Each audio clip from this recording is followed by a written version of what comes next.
علی ابن محمد السموری 329 میں ان کا انتقال ہو گیا، چوتھے نائب کا. کہا کہ دیکھو فجمع امرک، خط آیا کہ اے علی ابن محمد السمری آ جا کر اللہ ہو، خدا تمہارے بھائیوں کو تمہارے ساتھیوں کو صبر دے تمہاری موت کے سلسلے میں. بہرحال اے علی ابن محمد السمری دیکھو تم آج کے یہ خط ملنے کے بعد کچھ دنوں میں مر جاؤ گے. فلا توصی الی احد، کسی کو اپنا وصی مت بنانا. دیکھو اب غیبت کبریٰ شروع ہو رہی ہے، یہ میرے الفاظ ہیں، نیابت خاصہ ختم ہو گئی. من ادعا المشاہدہ فکذبوہ، اب جو ہماری نیابت کا دعویٰ کرے اس کو کہو جھوٹا ہے. دلیل کیا ہے مولانا؟ دیکھ لیں، سن لیں ذرا، جھوٹے ہو تم. اس جملے کا فلسفہ آپ جانتے ہیں؟ آپ کے مولانا نے ایک جملے کے ذریعے آپ کی کتنی مشکلات کو حل کیا ہے. اگر ہر ہمہ شمہ اٹھ کے کہہ دے، تاریخ میں ہمارے مراجع نے، علماء نے، فقہاء نے کئی دفعہ امام زمانہ کی خدمت میں پہنچے ہیں، یہ بات واضح ثابت ہے، لیکن کسی نے آ کر دعویٰ نہیں کیا. حتیٰ خدا طول عمر دے، صحت و سلامتی دے، قوم کے عظیم اور بہت ہی متبرک اور بہت ہی وزنی مراجع میں سے ہیں حضرت آیت اللہ العظمیٰ سید موسیٰ شبیری زنجانی. ان سے کسی نے پوچھا آخوند خراسانی کے بارے میں کہ قبلہ آپ کے خیال میں جو آیت اللہ سید شیخ محمد کاظم خراسانی 1911 میں انتقال ہو گیا، وہ امام زمانہ کی خدمت میں پہنچے تھے؟ تو انہوں نے کہا کہ جلالت ایسی تھی آخوند خراسانی کی، ہو سکتا ہے پہنچے ہوں، لیکن مقام اور عظمت اور معرفت اس سے کہیں بلند ہے آخوند خراسانی کی کہ اگر امام کی زیارت کی ہو اور آ کر کسی کو بتائے. ہماری عظمت کی علامت یہ ہے کہ میں مثال دے رہا ہوں کہ میں نے امام کو دیکھا.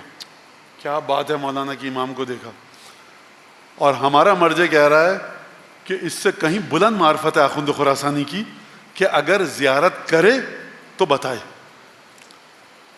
غور فرما رہے ہیں آپ اس بات کے اوپر؟ لہٰذا اس کے ذریعے امام نے کیا کام کیا؟ اگر کل میں آ کر کہوں کہ امام نے مجھے پیغام دیا ہے کہ آپ یہ کام کریں، اور معاشرے میں ریت چل پڑے، ایک معاشرہ ایک افراتفری کا شکار ہو جائے گا کہ نہیں؟ کہا گیا غیبت کبریٰ میں تم ہو تمہارا مرجع تقلید، تمہارا مرجع تقلید ایک تمہارے علم کے ساتھ منسلک ہے. اگر تمہیں یقین ہو گیا تمہارا مرجع تقلید عادل نہیں ہے تو اب تقلید تم نے کی گناہگار ہو. غور فرما رہے ہیں؟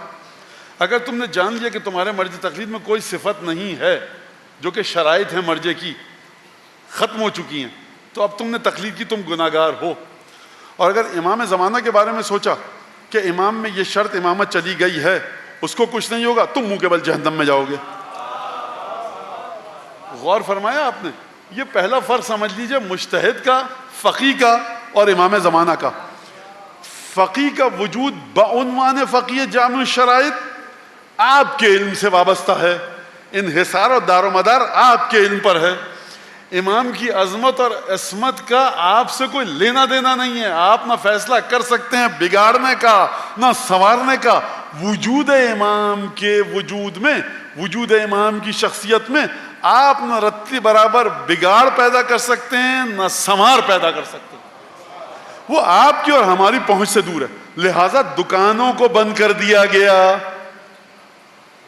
آپ دیکھ رہے ہیں مجھے بچے بھیجتے ہیں، پاکستان بننے کی جو تاریخ ہے بڑی قربانی کے ساتھ پاکستان بنا. اب آپ کو پتا فلانے صاحب کے پاس رسول اللہ آئے تھے کہ یہ کام کرو، فلانے صاحب کے پاس رسول خدا آئے تھے یہ کام کرو، فلانے صاحب کے پاس رسول خدا آئے تھے یہ کام کرو. اور آپ اپنی مرجعیت کی تاریخ میں دیکھیے، شاید آپ کو ایک آدھ دفعہ بھی قصہ نہ ملے امام زمانہ آئے تھے یہ کام کرو، امام زمانہ آئے تھے یہ کام کرو. کیوں؟